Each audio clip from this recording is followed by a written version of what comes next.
Hare Krishna, dear devotees, welcome for our continuous discussion on Gita Gyan, batch 5, the grand finale for the year 2024. So today we gathered on 15th December 2024, Sunday. So this is the evening class, 7:30 p.m. onwards. So my gratitude to every one of you for coming and joining us. So today, as usual, before we start the program, let's do our invocation prayer. We offer obeisances and gratitude to all our spiritual master and all the previous preceptors with their blessings. We start this program. Om Ajnanatimirandasya Gyananjana Shalakaya Chakshurunmilitam Yena Tasmai Sri Guruve Namaha Sri Chaitanya Manobistam Stapidam Yena Bhutale Swayam Rupa Kadamayam Darati Swa Padantikam Vandeham Sri Guru Sri Yuta Padakamalam Sri Gurun Vaishnavamscha Sri Rupam Sakarjadam Shahagana Raghunathan Vidam Tam Sajivam Satvaitam Savaduta Parijana Saitam Krishna Chaitanya Devam Sri Radha Krishna Padan Sahagana Lalita Sri Vishakan Vidamscha Nama Om Vishnu Padaya Krishna Prishtaya Bhutale Srimade Jayapataka Swaminiti Namine Namacharya Padaya Nitai Kripa Pradayine Gaurakada Damadaya Nagara Grama Tarine Nama Om Vishnu Padaya Krishna Prishtaya Bhutale Srimadi Bhakti Vedanta Swaminiti Namine Namaste Saraswati Devi Gauravani Pracharine Nirvishesha Shunyavadi Pasachari Satarine Nama Om Vishnu Padaya Krishna Prishtaya Bhutale Srimadi Bhakti Siddhanta Saraswati Namine Shri Varshabhanavi Devi Daitaye Kripabdaye Krishna Sambandha Viknanadaine Prabhave Namaha Madhuryo Jwala Premadya Sri Rupanuga Bhaktira Shri Gaura Karuna Shakti Vigrahaya Namasute Namaste Gauravani Shri Murtaye Dinatarine Rupanuga Viruddha Pasitanta Dvanta Harine Namo Gaura Kishoraya Sakshat Vairagya Murtaye Vipralambara Sambodhe Padam Pujayate Namaha Namo Bhakti Vinodaya Satchidanandanamine Gaura Shakti Sarupaya Rupanuga Varayate Gauravir Bhavabu Mestvam Nidasa Sajjana Priya Vaishnava Sarupa Uma Sri Jagannatayate Namaha Vanchakal Patarubhyascha Kripa Sindhu Bevacha Paditanam Pavinebhyo Vaishnavebhayo Namo Namaha Om Mahavadanyaya Krishna Prema Pradayate Krishnaya Krishna Chaitanya Namne Gaurati Se Namaha Panchatattvatmakam Krishnam Bhakta Rupa Swarupakam Bhaktavadaram Bhaktakyam Namami Bhakta Shaktikam Hey Krishna Karuna Sindhu Dina Bandhu Jagatpade Gopesha Gopika Kanta Radha Kanta Namastute Tapta Kanchana Gaurangi Radhe Vrindavaneshwari Vrishabhanu Sute Devi Pranamami Hari Priye Jai Shri Krishna Chaitanya Prabhu Nityananda Shri Advaita Gadadhara Shiva Shari Gaura Bhakta Vrinda Hare Krishna Krishna Krishna Hare Hare Hare Rama Rama Rama Hare Hare Hare Krishna Krishna Krishna Hare Hare Hare Rama Rama Rama Hare Hare Hare Krishna Krishna Krishna Hare Hare Hare Rama Rama Hare Hare Om Namo Bhagavate Vasudevaya Om Namo Bhagavate Vasudevaya Om Namo Bhagavate Vasudevaya Narayanam Namaskritya Naram Chaiva Narottamam Devim Saraswatim Vyasam Tato Jayamudirayit Nasta Prayesu Abhadresu Nityam Bhagavata Sevaya Bhagavate Uttama Shloke Bhakti Bhavati Naishtiki Hari Om Tat Sat. Hare Krishna, dear devotees. So, welcome. So, today we're going to continue our discussion on Chapter 3, Karma Yoga. So just a quick recap what we have studied yesterday. So yesterday we spoke about Sankhya Yoga. In that Sankhya Yoga means, Sankhya means scientific, all right? Scientific way, where we've seen the difference between the, what do you call, the body and the soul, okay? So how Krishna explained, there was not a time that none of us existed before. And there'll be not a time that we will not exist in the future. Or in other words, we have been existing in the past, we are existing, and also we're going to exist in the future. And what is that existence is all about? It is a soul, spirit soul. So we also studied that the spirit soul can't be cut into pieces, cannot be moistened, cannot be destroyed by any kind of weapon, cannot be cut. Then what else? Cannot be withered. So like that, the spirit soul is eternal. Okay, it's been eternally existing. So that means, in other words, we are eternal being. All right. We are eternal being. That means we have been living and going on living all this while. All right. Since time immemorial. But at the same time, then after that, Krishna explained about there's a gross body. The gross body, how he explained, all right, it never existed before. Then it existed in the interim. In between, it existed. In the future, it ceased to exist. It will not exist again. So for the soul, he says, you've been existing the past and you'll be going on existing the future. But for the gross body, Krishna explained, it never manifested earlier. It manifested interim in between. Then in the future, it shall cease manifestation. It will never manifest again. So in other words, then after that, he explained about how we've been transmigrating from one body to another body, right? What is the verse? Okay, so Kaumaram, Yovanam, Jara. Okay, that means formerly we had a body of a baby, toddler. Then we came into boyhood or girlhood. Then after that, we became a teenager. Then after teenager, we become a young adult. Then after that, we go to middle age.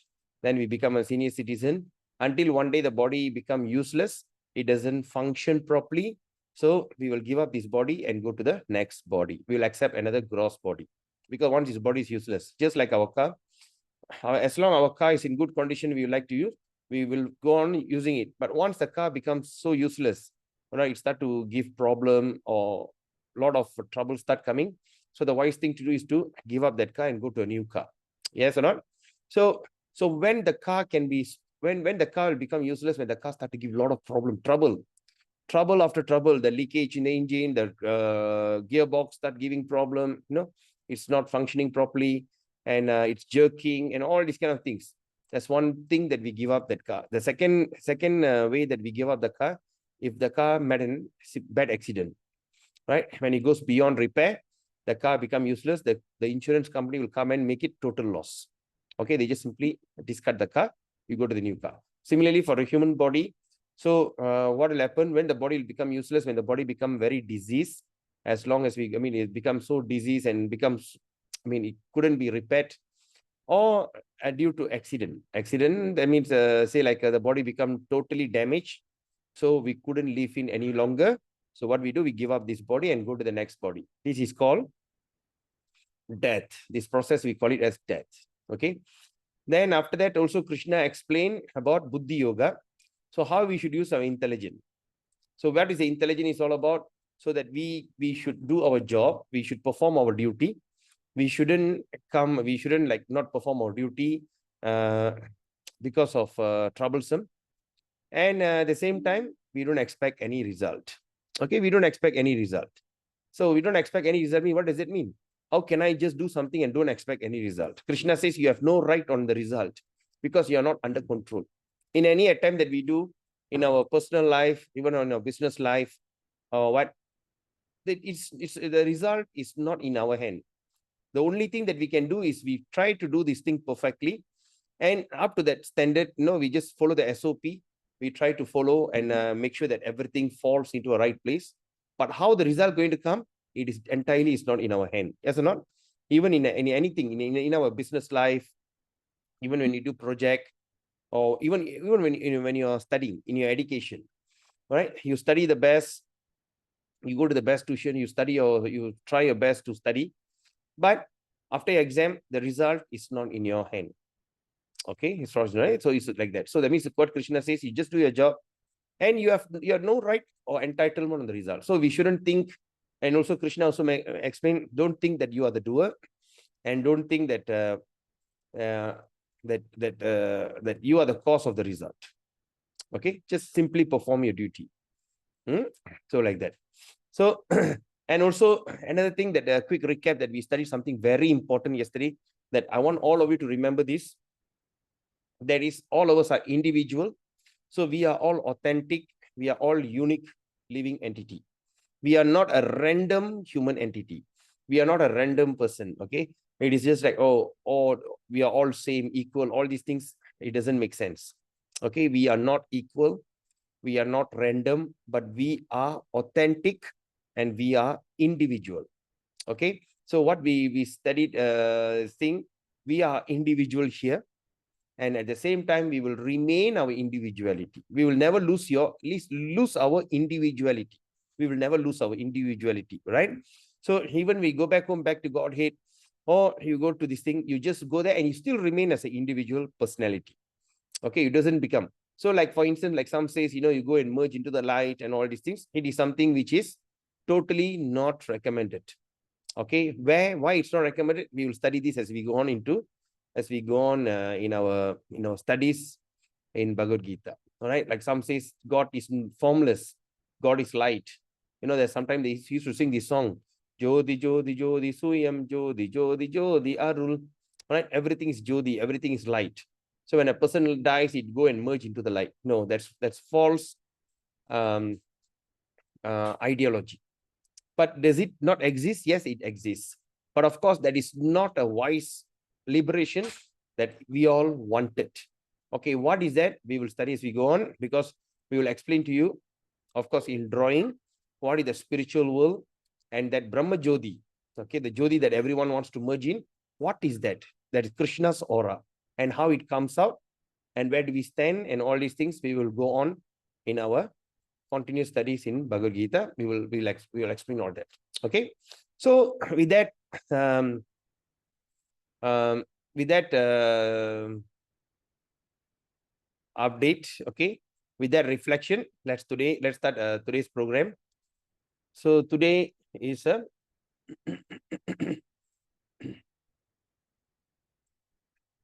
all right. So today we're going to start our ISKCON Ipoh in collaboration with ISKCON Ipoh Bhakti Yoga Center and also ISKCON Malaysia.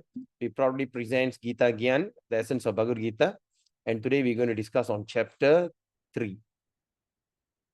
All right, let's take darshan from Sri Sri Chaitanya Mahaprabhu and Nityananda Prabhu.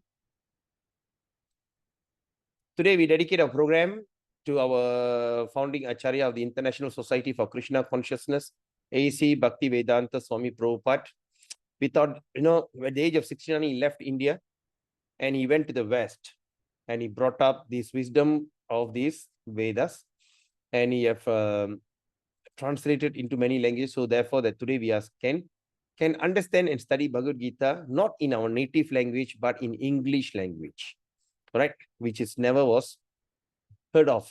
I remember when I was young, around 10, 11 years old, my mom wanted to go to India. And she went to India for the first time. That time, after my grandfather and all this, after such a big period, then she went to India, and she asked me, "What do you want?" And I remember I said, "I want a Bhagavad Gita." So she went to India and brought back a Bhagavad Gita in Tamil language. The problem is I don't read Tamil.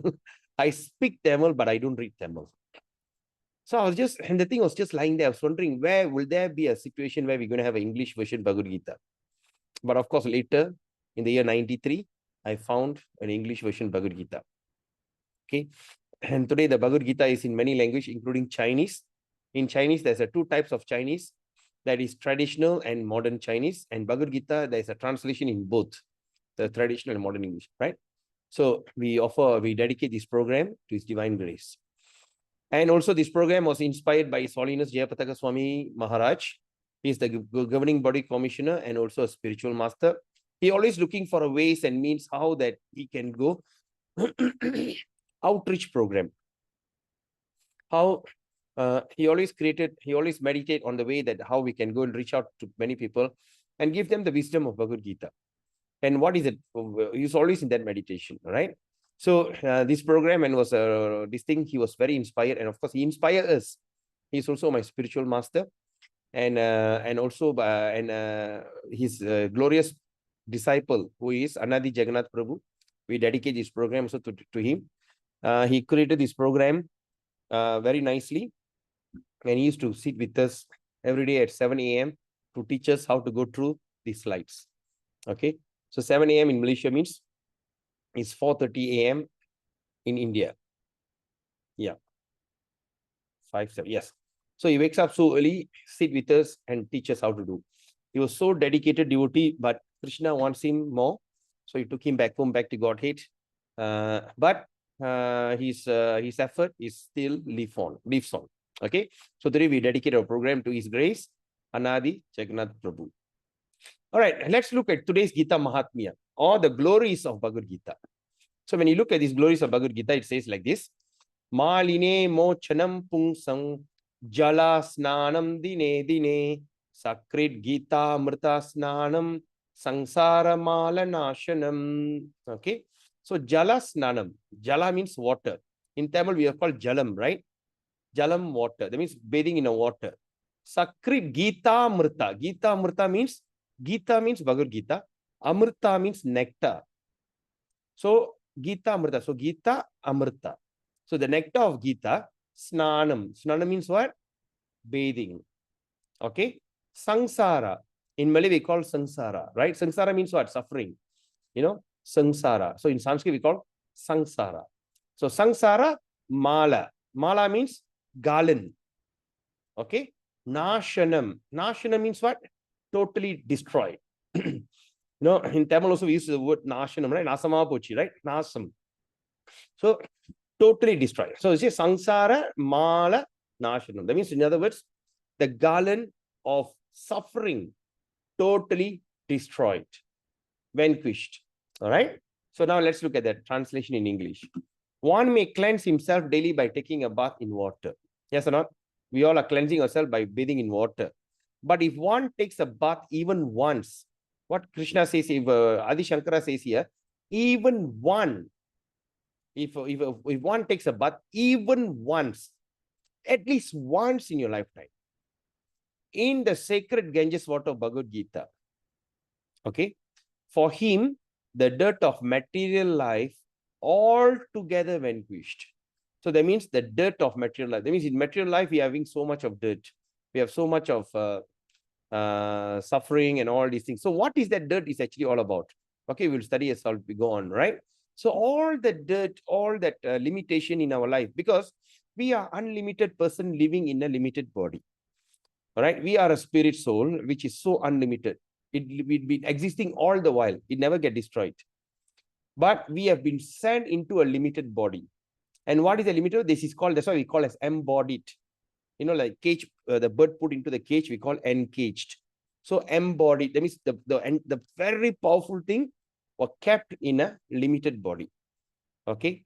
So in this limited body, and this limited body have so much of flaws, so much of defects, because we can't see into a certain distance. We cannot listen into up to certain decibel. Right? We cannot smell into certain thing. We can't even taste, or we cannot eat. Okay. Today I went for a program, I won a house program, and the prasadam was amazing. Was totally amazing. Okay. So they were saying, please eat some more, eat some more. But the thing is, my tongue says, yes, I want more. But my stomach says, that's it, you can't take it anymore. As we get older, our food becomes it. So that means, then that's why I start realizing, that means I want to eat, I want to indulge in that prasadam, varieties. But I couldn't eat it all. I could eat unto a certain, because everything is limited in this body. But my consciousness is very unlimited. You say, go on eating. Cannot. So when we are kept in this body with so much of limitation, so and in that limited body, we also have so much of defects. Okay, we have so much of defects. Okay, manufacturing defects, attitude defects, and all these kind of defects. So all these things are limiting us. All right. So, but what Krishna says, Adi Shankara says, if one even take a bath once in Bhagavad Gita, the dirt of material life is altogether vanquished. That's when you start to understand your real self. So Bhagavad Gita is a book of self-realization. What is that self-realization means? To know what is your original self. Okay, what is your original self? Who are you actually? Why are you here? What is your mission? And what was your mistake? So what was your mistake and what is your mission? Okay, when we got this human body, what are we supposed to use this body for? Okay, because it looks like everything that I do in life, it doesn't last. Okay, I work so hard and I buy a car. The car doesn't last more than 9 years, 10 years, the car will condemn. Okay, the house that I start to buy, after that, the period, after that, that guarantee period, everything start leaking. Get frustrated, we go to the next house. So things all seems to be lasting. All right. How so beautiful and handsome once upon a time. But why am I getting wrinkle now? Okay. And if I want to rectify the wrinkle, it has so much a side effect, like Botox and all these kind of things. So where was my beauty before? Where was my handsome before? Where was my manly things before? Attitude was before? Where was my bravery? Okay. Once I can run, but now I need to walk slowly. Why? So this is the question that we all should ask. And this is what Krishna wanted you to ask. But the problem is we do not know what is that real question. What are the questions that we should ask for ourselves? But we are asking a wrong question in life. Okay. How can I make it big? How can I accumulate accumulate into more properties? How can I accumulate more money? How can I work hard to get a dattaship? How can I be a Tansri? How can I do that? How can I do this? Okay, my 9 to 5 income is not enough. How can I go and get something part-time and makes more money? This, that, because in our life, we have branded that we are successful because we want, if we have a lot of money. All right, the sense and the object, sense object. We want to achieve. So one day you can go and tell, I have done this, I've done this, and all these things. You're asking a wrong question. So that's why Krishna created a situation here. Krishna created a situation in Bhagavad Gita, situation where he put Arjuna in a very awkward position. He was kept in a very awkward position. The position that he don't know what to do. Right? So what are the positions? That means all his family members are standing right in front of him to want to fight. And Krishna triggered him to ask question. When we cannot ask the right question, so Arjuna is asking the right question on our behalf. And that is what is Bhagavad Gita is all about. So now you see. So now what is Arjuna's relationship? Oops. Okay. Arjuna was in relationship with the Lord as a friend. Of course, there's a gulf of difference between the friendship and the friendship found in the material world. Okay, the friendship of Krishna and Arjuna and the friendship that we have is totally big difference. This is transcendental friendship or spiritual, which cannot be had by everyone. Of course, everyone has a particular relationship. This is what I wanted to highlight. Yes. So now let's look at this. So I want you to think about it very, very clearly. That means, are you just a random, ordinary person? See what it says here, that okay, of course, that everyone has a particular relationship with the Lord. Okay, do you know that? That you have a particular relationship. That means you have an authentic relationship with the Lord.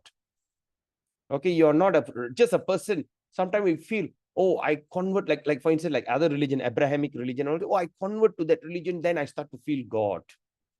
I convert into this religion, this thing. But here, that like I remember during my batch 1 or batch 2, there was a person from Abrahamic religion. He says, I want to convert into Hare Krishna. I said, please, we don't convert people.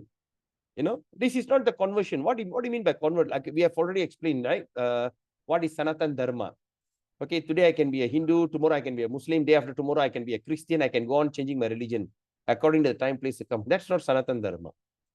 So nobody converts here. We are just simply changing our consciousness. That's it. To bring back our original consciousness. What is our original consciousness? We want to revive it back. You still remain in wherever culture, whatever ways that you are. Okay. Like some says, oh, I don't want to be an Indian. I say, who was you to become an Indian? And they thought, oh, Bhagavad Gita is Indian. No. Bhagavad Gita has been kept by the Indians. That means it doesn't mean that it belongs to them. The Bhagavad Gita is for humanity. And today we have proved it. When you translate this Bhagavad Gita into many languages, so many people read that Bhagavad Gita and they make sense. Even a great scientist, they're looking at it and they're taking up Krishna consciousness. Okay. So no one convert, no one. You remain wherever you are. You remain in your culture, your practice and everything. Just add on Krishna in your life. That's it. Very simple. And of course, that's what you're going to accept. Okay. So in other words, what we say is everyone has a particular relationship. I mean, you have a very authentic relationship with the Lord. Okay. And that relationship is evoked, okay, by perfection of devotional service. So once you become a perfected in devotional service, it becomes evoked. What does that evoke means? Okay. Or in other words, we also call revive. Evoked means what? So evoke means something that you have it in you, okay, but you don't know you are having it.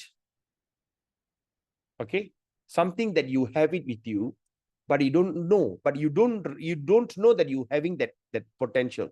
So when someone says evoked, okay, evoke means something within you that you forgotten, it become manifest, it become awakened. That's why the word evoke, right? But if the thing is given to you, means is blessed or is given. Okay, that is what. But here it says evoked. All right. So that means, and that relationship evoked. Evoked means that means you have it, but you're forgotten. It become manifest. It become triggered. Okay. By the perfection of devotional service. Once you become perfect in devotional service. So what is a devotional service is all about? Right. When we are, as we understood I think yesterday, day before yesterday, we spoke about our natural qualification is to serve, right? Sanatana Dharma is to serve. So we are serving everybody. We are serving our family. We are serving our relations. We are serving our nation. We are serving our country. We are serving the ministers. We are serving everyone. Okay. But when the same service you turn into God, it becomes devotional service. Simple as that. So do you need to change your attitude, your character? No, you just remain where you are. All your these things, just make it dovetail or dedicate to Krishna. Just give me a second.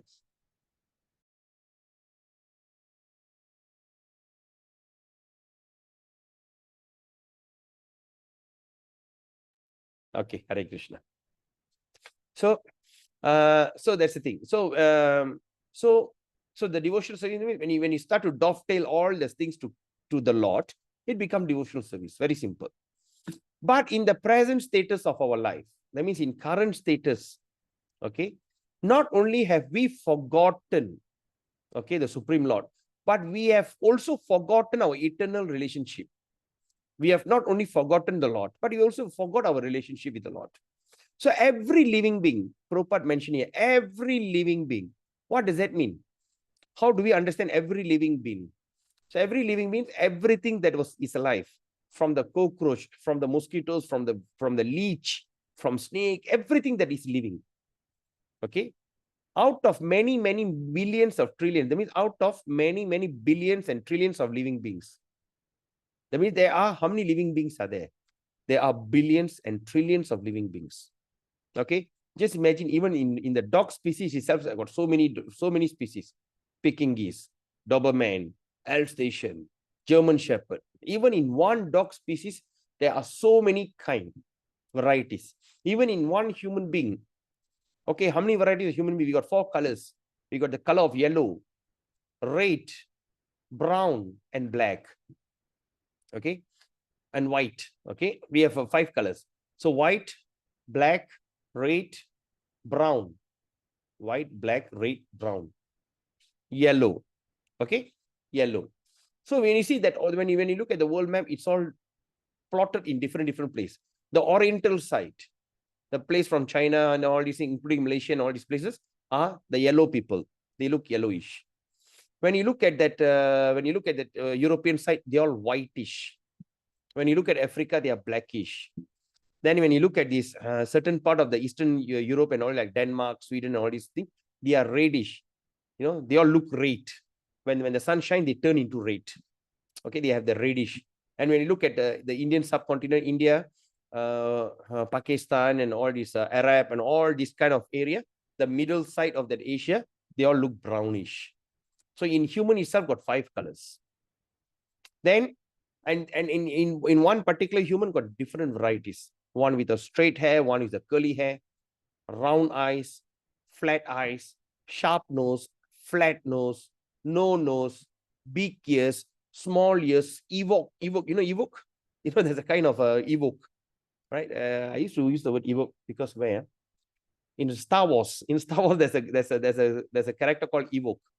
Okay, Evoke. So Evoke, they get a pointing nose. All right. So even in human species, got so many types. Even when you just take fish species, got so many types. So that means out of many, many billions and trillions of living entities, and all of them has a particular relationship with the Lord eternally. We must remember that. Out of many, many billions and trillions of living beings, we have a particular, that means we have an authentic relationship with the Lord eternally. All right. So all of us have that. Okay. And that relationship is called Swarupa. Swarupa. All right. Or the original form. So by the process of devotional service, so again, Prabhupada used the word, one can revive that Swarupa. So what is that word revive means? All right. Say like a person fainted. Then people try to like throw water on his face and put some kind of a chemical. They put it, when they smell that, they awake.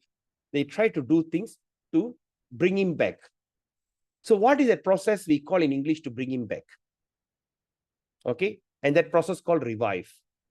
Okay. We ask, what happened to the person? Oh, we managed to revive that person who fainted. Or person who get a heart attack. Okay. Heart attack and they fall on the road. So people go and do CPR. They press this, do CPR. And after that, they said, oh, there was a man fainted on the road and he had a massive heart attack and the paramedic managed to revive him. So what does that word revive means actually? What is a revive? Revive means formerly that person has it. In between, the person lose it and he get it back. Or in other words, formerly the person had consciousness. He was conscious, right? That in between he fainted. He lost his consciousness. Then they come and do the thing. They bring back that consciousness. Initially has it. In between lose it. Then he get it back. We call revival. Okay. Are you all following me on this? This is very important to understand this. Okay, if you can follow, just put a thumbs up. All right, great. Before I could say, who's that person? Thumbs up. Okay, so right. Others, do you all understand what I'm saying? All right. Siuling, you understand what I'm saying? Okay. So yes, that means you got it, huh? I didn't got my glasses on, so I cannot see. No, but you understand what I'm saying? Yeah, I understand what you are saying. Okay. Thank you. So that means we revive it. That means we have lost the consciousness. We revive it. That means what we revive. So one can revive that Swarupa means what? So we can revive the Swarupa through the devotional service means we can revive our original position. We had that original position, but we are having amnesia. We have lost it. We have forgotten. We are in Dilulu.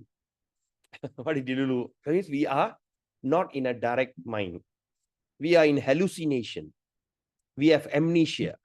Amnesia means, you remember, you forget your past, you forget everything.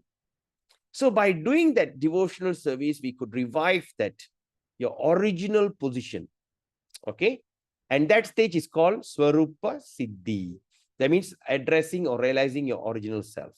Or in other words, it called, now this is another word that I really want you to look at it, is perfection of constitutional position. Okay. So what is that constitutional position? Okay. What does this statement means? What does this constitutional means? The constitutional means perlembagaan. In Malay, we call perlembagaan.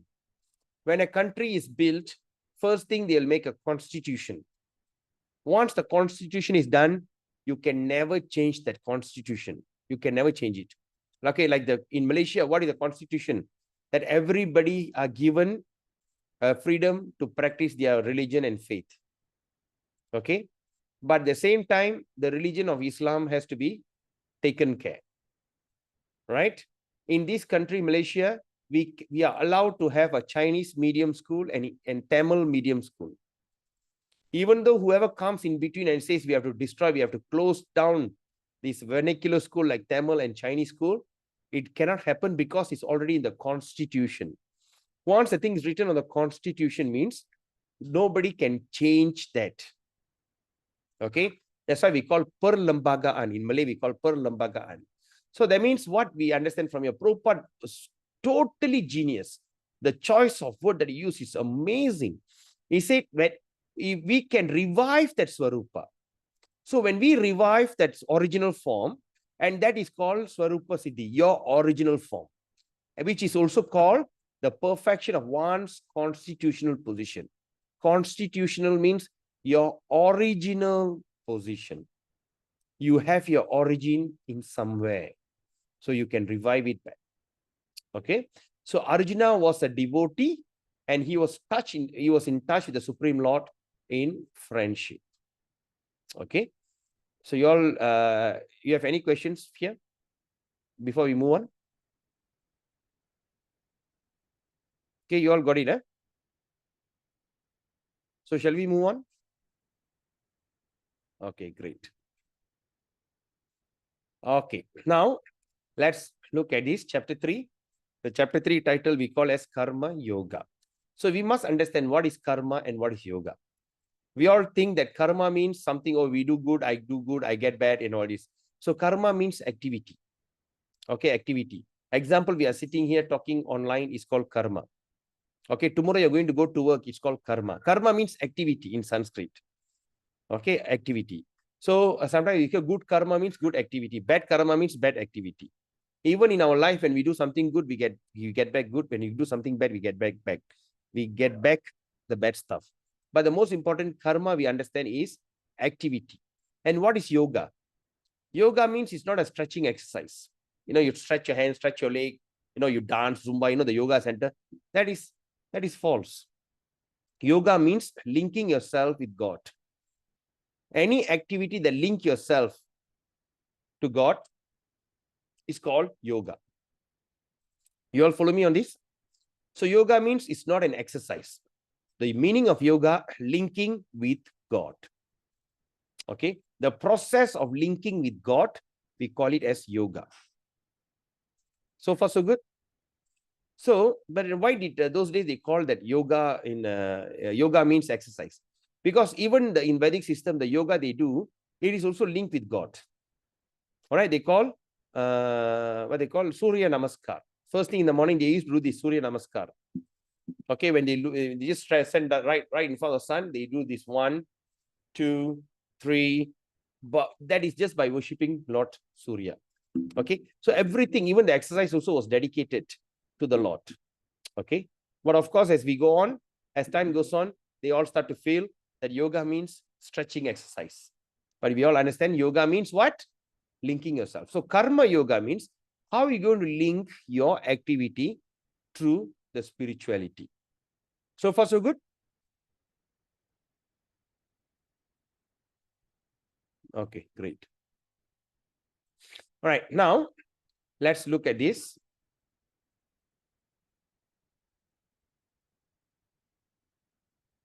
Okay, so just pushed everything down. All right, so now let's look at 3.1. Arjuna's doubt. Okay, so 3.1. Okay, now in chapter 3, Arjuna starts speaking. Arjuna vacha jayasi chet karmanaste mata buddhir janardana tatkim karmani gore mang niyo jayasi keshava. So the word that we should look here is gore. You know, in India, you see the person we call agori. Agori means the one who are very, very ghastly. All right. Agori means is the people who are like look so ghastly or look so terrible. Okay. Gore means terrible. So now Arjuna said, "Oh Janardana, oh Keshava, why do you want to engage me in this ghastly warfare? If you think that intelligence is better than fruitive work." So he's asking a question. All right. But as I say just now, we all must remember that all the questions that ask here is on our behalf. So he asked a very nice question. Why do you want to engage me? Why do you want me to fight in this ghastly war? The war that's going to be total destruction, ghastly, gore. It's terrible warfare. If you think that intelligence is better than fruitive work, because if you think the intelligent buddhi yoga is better than fruitive work, that means what? Intelligent means do your duty, and fruitive work means don't expect any result. And after that, Krishna says intelligence is better. So if you think intelligence is better than fruitive, what is the fruitive of this war? What are the fruit of this war? You're going to gain the kingdom of the world, right? If you win, you're going to get the kingdom. If you lose, you're going to go to heaven. So it's a result. So the result we call fruitive. In Tamil, we call palan. Palam. Palan edirpaathu vaalradhu. Palan. Palan means fruit. So like that. So he said, then why you want, so if you think it's better, intelligence is better, then why you want me to fight? So I rather use my intelligence and go to the forest and meditate. I better give up this warfare and try to create peace so that everyone is alive. That's intelligent. Okay, because you see, intelligence is better than fruitive work. Why? Okay. Then after that, Krishna also continues. He said, Arjuna, now this is a very important question Arjuna asked. Vyami shreneva vakyena buddhing mohaya shiva me tat ekam vada nishchitya yena shreyoham apnuyam.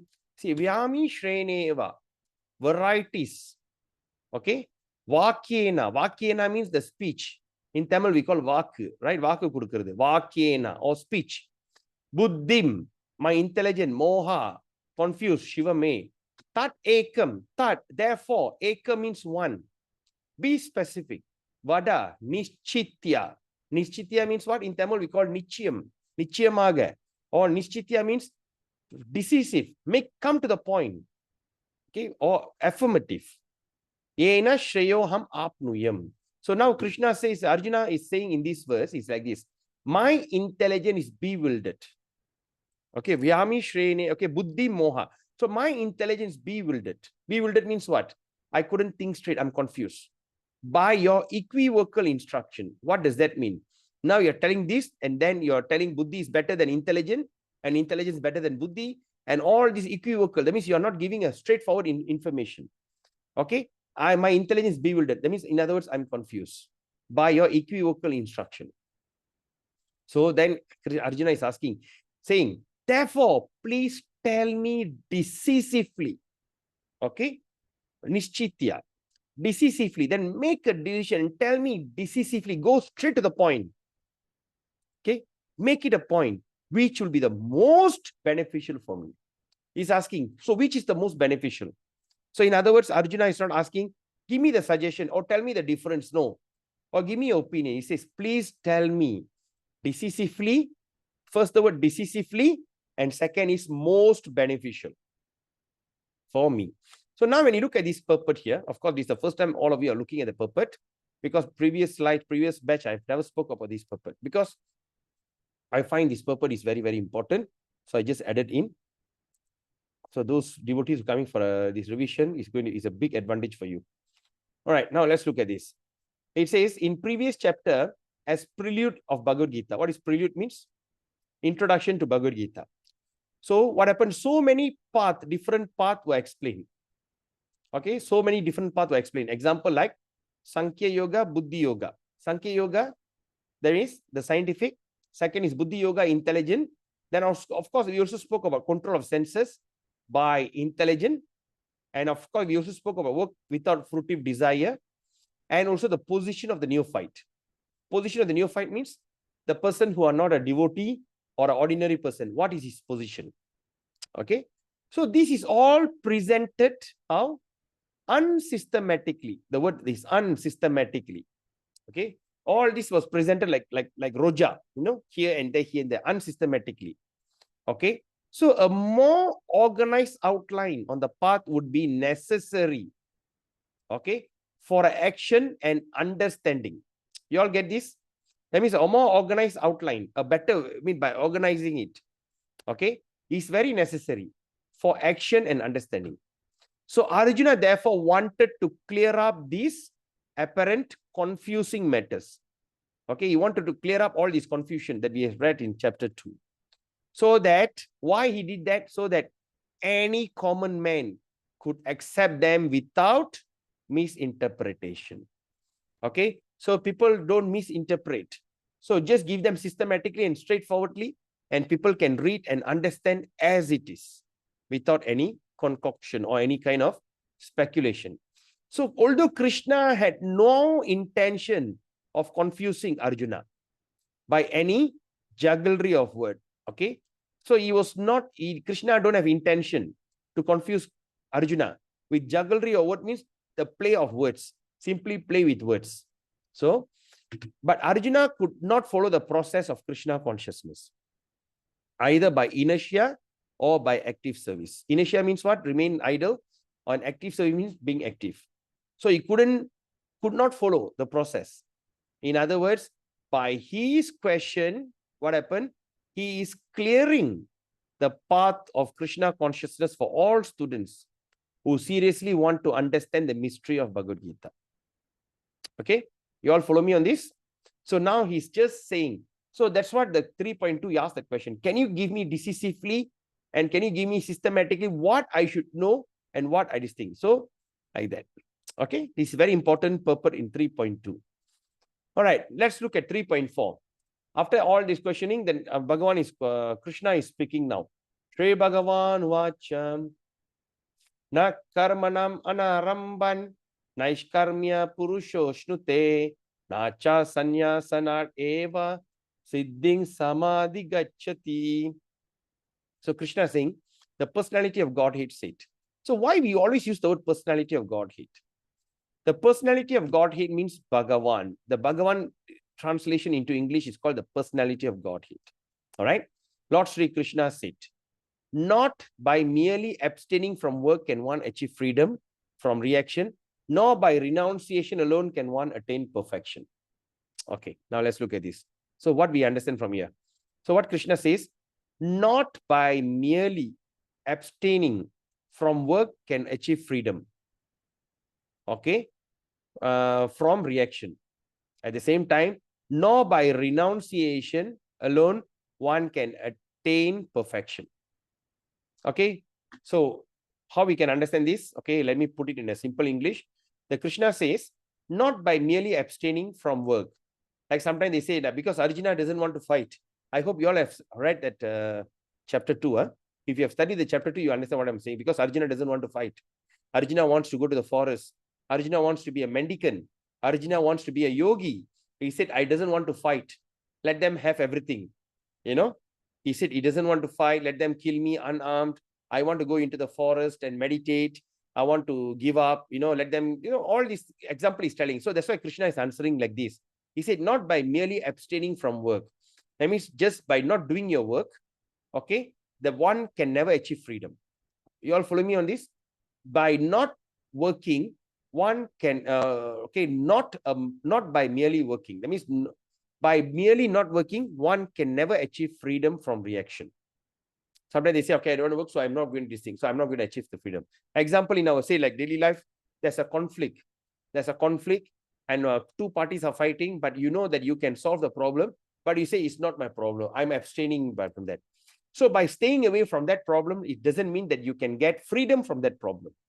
Maybe you can create more trouble.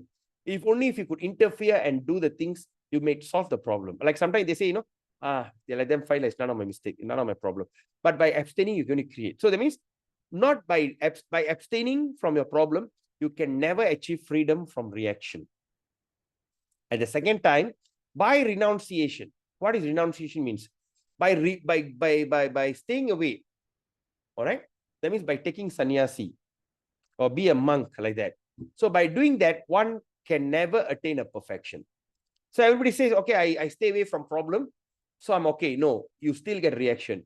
Or they say, never mind, I give up everything and be a monk. All right. I be a monk. I wear saffron. I just go and be a monk. So by doing that, it's not necessary you can become perfect. You all following me on this? Any question? You all understand? Okay.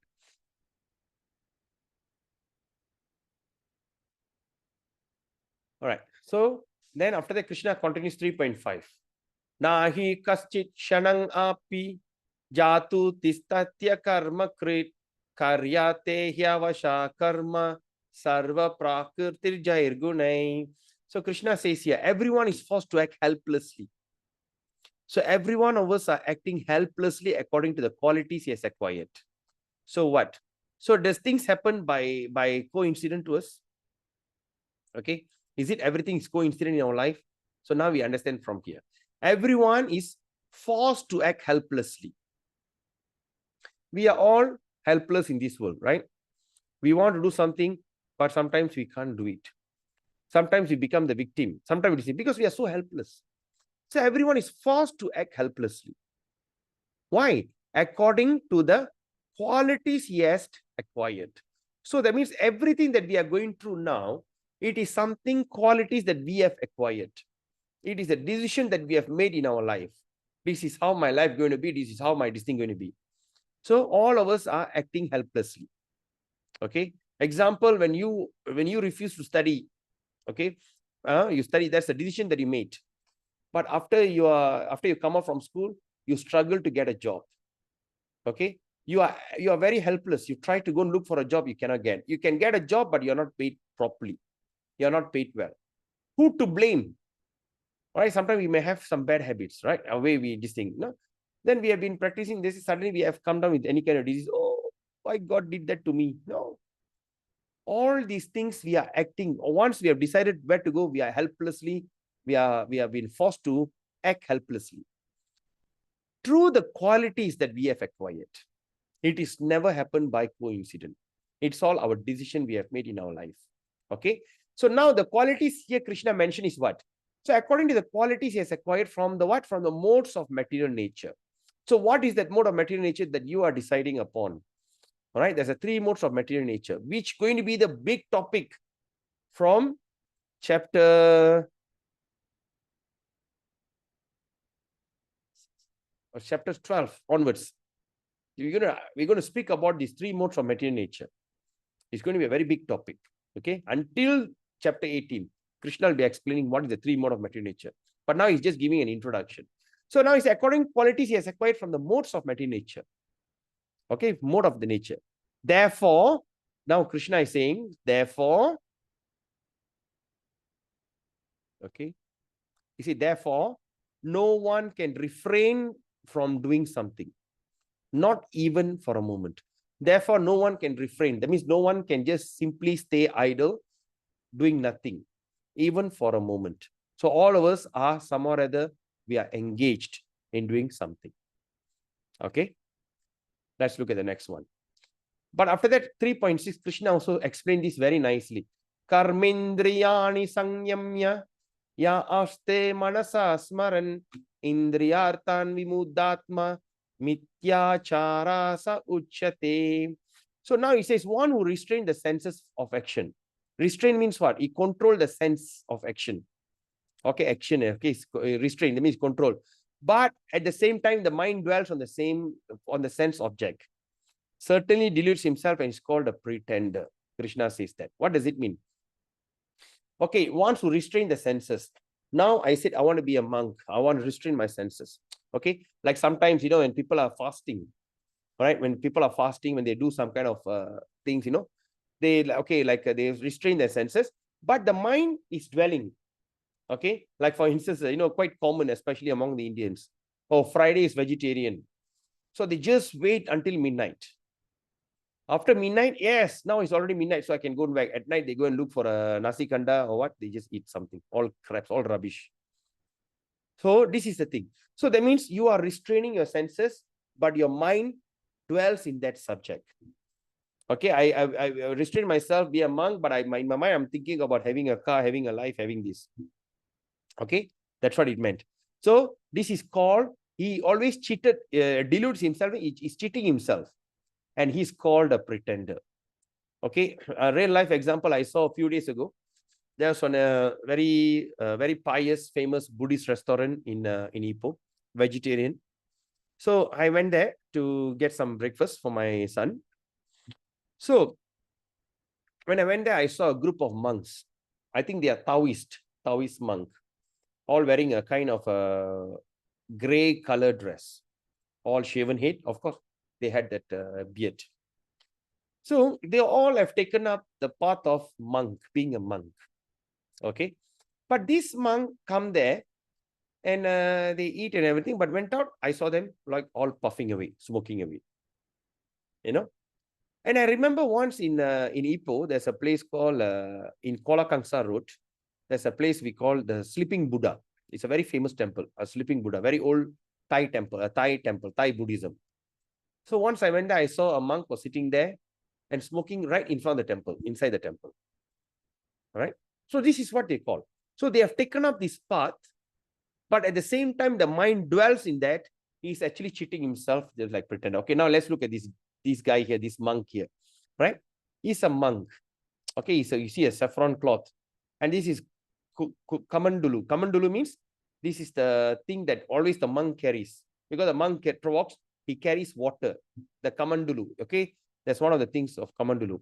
Right now, you see with all these big time things on his neck, and he happily was talking over the phone and with a cigarette in hand. So this is the call. They are called the pretenders, the pretender yogis. Okay, so Krishna says actually you are cheating yourself. So when you want to do into something, you have to be 100%. When you are go there, but your mind still dwells in that, you are called as pretender. Okay. Then Krishna continues 3.9. He says, Yaknartat karmano nyatra lokoyam karma bandhana tadartam karma kaunteya mukta sangha samachara. Work done as a sacrifice for Vishnu has to be performed. So anything that done as a sacrifice, okay, so offering to the Lord has to be performed. Okay. Otherwise, work causes bondage in this material world. What does that mean? Okay, anyway, I'll explain to you what does it mean. Therefore, O son of Kunti, perform your prescribed duty for his satisfaction. And in that way, you will always remain free from bondage. You remain free from bondage. Okay, how are we going to apply this in our life? So what actually Krishna says here? Work done as a sacrifice, work done, okay, as a sacrifice for Vishnu has to be performed. Okay, if not, this work causes bondage. So now, what is that work Krishna is talking about? What is that work? Example, like I believe all of you are working.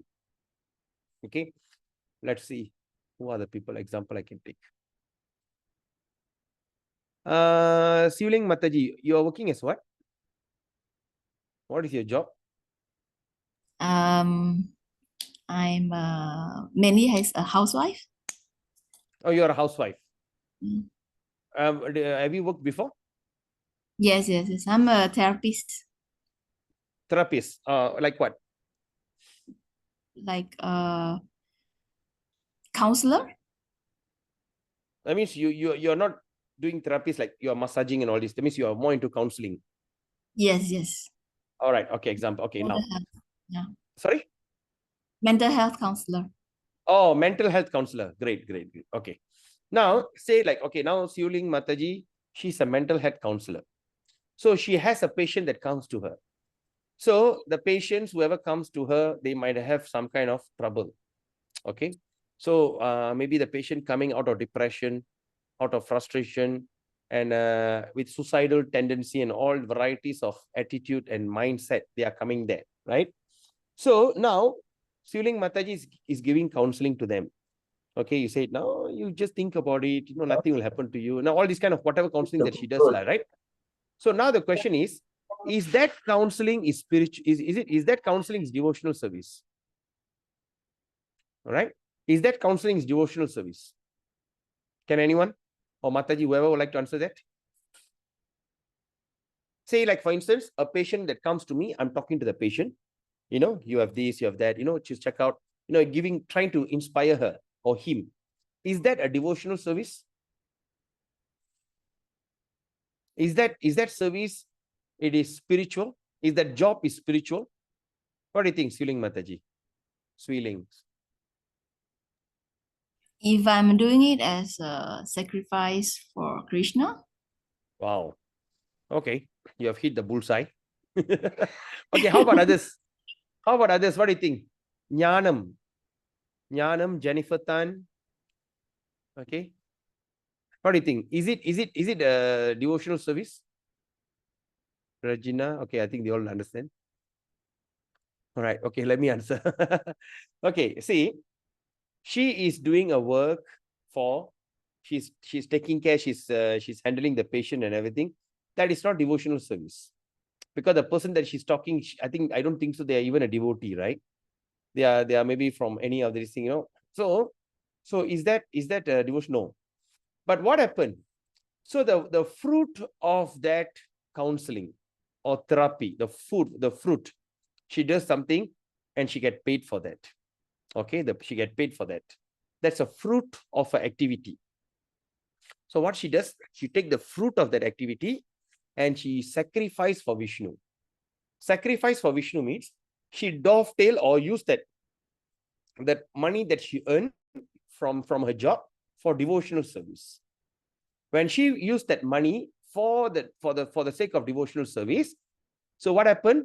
Her entire job, that means she's early in the morning, she get up, she take a bath, she get dressed, she get makeup and she travel and she go to the office, she sit in there, the patient will come. All that activities, maybe on the way when she's driving, maybe she might have hit a cat, killed a cat or kill a dog. Or maybe she'll be like cursing someone, hey, you enter the door, she goes in front. All that, whatever activity that happened on that day, all right, when end of the day, when she takes that salary, the fruit of all action for 30 days, she gets end of the month, she take it and offer to Krishna. The entire activity that she has been doing, that means from getting ready to go to work, finish the work and come back, all will turn into a devotional service. Why? Because the fruit of that action she's offering to Krishna. And she gets the fruit because of that action of the karma. That means the action. The activity, because of her activity, she's getting that pay and she takes the pay and offer it to Krishna. All a job becomes devotional service. So what do you use the money for? You use that money for distributing Bhagavad Gita, or for the service for propagating Krishna conscious. All this service for Krishna, it's better. That means it is called devotional service. So that means her job doesn't cause her bondage in this material world. That's why Krishna Arjuna says, perform your prescribed duty for his satisfaction. That means do your job. Don't give it up. Okay, in that way, you'll always remain free from bondage. So that means the activity doesn't bond her. She never get entangled. So you might be thinking two things in your mind, right? So that means if all this thing I do, I give my money to Krishna, means I become devotional service. Because the same question once asked, what happened to the butcher or fishmonger? All right, you go to the market, the butcher, what do you do? He sell pig, he sell cow, he sell goat, he cut them, mutton, beef and pork, right? He sell all this meat, or sell fishmonger. End of the month, he take a salary and give whatever profit, give it to Krishna. So does that mean he's chopping the meat and all this become devotional service? What do you think? All right? No, it doesn't work that way. Because even this service, it comes with terms and condition. Like not you're doing some nasty things like killing the pig. And of course, initially you get purified. We have seen that people who are selling mutton, fish and pork, they have, after they start to come into devotional service, and they've totally given up their job. Right? And even there was a great person in Kuala Lumpur, was a great veterinarian. Okay. He's the one that approves the cows and the pigs to be slaughtered. Okay. And the goat. Now he's the doctor that approves. Yes, the animal is fit enough to be killed for food. But after he came here, he given up that. He totally given up. Now he says, I'm talking about around 80s, early 80s. All right. The devotee. So like that. Okay. That's the first thing. So there's a terms and condition applied. The second things that to consider. Do I need to take all my money and give it to Krishna? Oh my God. How lah? I work so hard. End of the month, I paid around 5,000, 6,000, 10,000. I take all the money and give it to Krishna. How? My God. Do I really need to do that? Then how am I supposed to survive? Okay, let me explain to you this also. See, with the food that we eat, okay, especially in this devotional service, we don't cook and we don't cook and eat directly. Okay, we cook nicely without tasting, right? Then we take the portion, we take that food and we offer to Krishna first. In gratitude, my dear Krishna, thank you for giving me the grains, the herbs, the spices. I've combined and made into a good, nutritious food. Okay. So you have blessed us with this kind of food. So therefore, I would like to offer it to you first in gratitude. And later, I'd like to take the remnants of what I've given to you. Okay. That is called prasadam. Sometimes when we see our little daughter, little children, sons, all right, what we do, we buy a chocolate for them, example. Okay. And the children will be very excited. So what the child will do, the child will come and take the first, daddy, take the first bite. I gave her, from my money, I bought this chocolate or whatever, I give it to my daughter. And my daughter is giving it back as a first bite. All right. But I say, it's okay, ma. No, it's okay. No, you just take your first bite, daddy. Thank you so much for the chocolate. Now you eat first. The same way, the same principle that we are doing, the daughter innocently doing, That is our constitution, our original position. So when we cook something, we offer it to Krishna first. So what is the food that we offer? We offer without onion, garlic, patai, durian, and all this pungent food, and with non-vegetarian, okay, and without egg and all these things. We cook so nicely in meditation. My dear Krishna, because of you, I'm having all this facility. Now I'm giving you as a first thing. So when we do the offering, I don't bring the whole pot of rice. I don't bring the whole pot of curry or vegetable and put it for the Lord. I don't take the whole thing and put in front. What I do? I put them in a small plates. All right, I put a tulsi and offer it to Krishna. So the small plate that I offer to Krishna, my entire preparation turns into mercy. And that mercy we call as prasadam. All right, that's the same thing. So you do not need to take all your money and give it to Krishna and you stay nothing. So what do you need to do? Just take a small portion according to your affordability. You take a small portion and offer it to Krishna. How you can do it? You can do book distribution. You can just say, end of the month, you like to sacrifice 100 ringgit example. Okay, you just take that 100 ringgit and try to get as many books as you can and try to give and encourage people. Or you can do this Food for Life program. Or you can support, like I'm having a Bhakti Yoga Center. I'm so grateful that all the devotees are supporting me. All right, all the classes, they support me, for our Bhakti Yoga Center. We have a Bhakti Yoga Center in Ipoh. So they sponsor. So I've created facility, to, what they call, like I'm planning something, because the Bhakti Yoga Center in Ipoh is going to be the first dedicated Chinese preaching center in Malaysia. Okay, we are working out on this. So now we plan to change our whiteboard, board, whatever it is. Okay. So anyway, so like that. So you just sacrifice a portion of it. You do not take the whole money and give it away. So far, you'll understand, just by little offering, you satisfies everything. Okay. All right, let's move on. All right. So now let's look at this. So we understand that we have to perform the work in sacrifice. Of course, there's a terms and condition applied. Okay, as I say just now. So a 2% having knife, the doctor used the knife to save life, but the convict used the knife to kill people or to rob. Or the guns, the terrorists, the army used the gun to protect, but the terrorists used the gun to terrorize. So the same things they are keeping, but the intention is different. Okay, intention is different. So we must understand. So this is dharma and this is adharma. That means the doctor used the knife to save, but this fellow used the knife to kill. The terrorists used the knife to, gun to terrorize and this thing. So we must understand. So is this both devotional service? No, this is adharma, which is non-dharma. Okay. All right. Okay. Now let's look at this. But what's the time? Shall we take a short break now? It's 8:44. Shall we just take a 2 minutes break? So that you can grasp, because after this, the topic can be interesting. Shall we take a short break? Hare Krishna. Okay, now it's 8:45. You just take 2 or 3 minutes. Go and get up, stretch yourself. And Swiling Mataji, you please go and get your glasses and take a drink and come back. Thank you. Thank you. Okay. Okay, let's continue.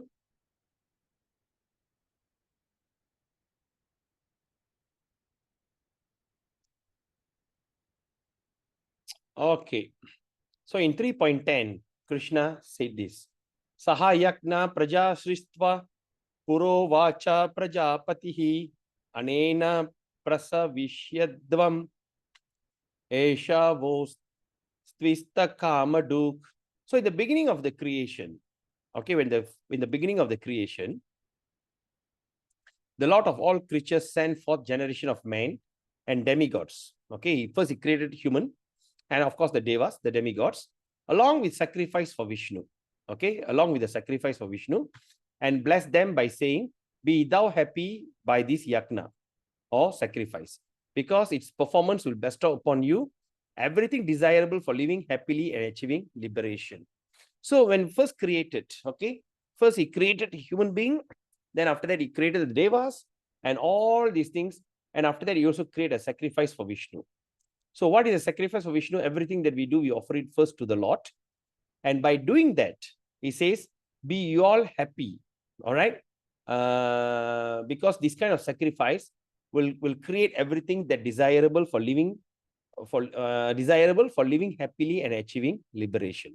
So what does that mean? In 3:11, Krishna says, Devan bhavayatanena te deva bhavayantu va parasparang bhava yantaha shreya parang avapsyata.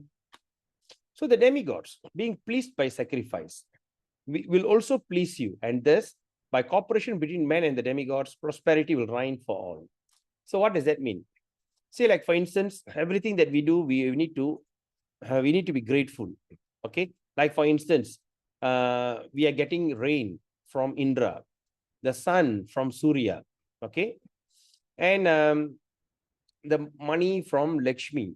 So like that, all these personalities are providing us with all these necessities. So, but through that sacrifice, that means through that offering, what happened? We are also pleasing them. Why? Because this is the place that actually we are offering our gratitude. We are offering our gratitude to them for providing us with this. So through that, when they give, we offer our gratitude. Through that, we start to see everything will fall into places and the prosperity will reign for all. Okay, let's look at this example.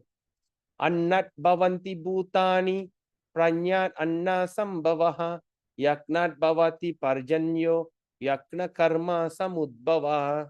So what it says here? It says, all living bodies subsist on food grains, which are produced from rain. Rains are produced by performance of yagya, sacrifice. And yagya is born of prescribed duty. Okay, like this.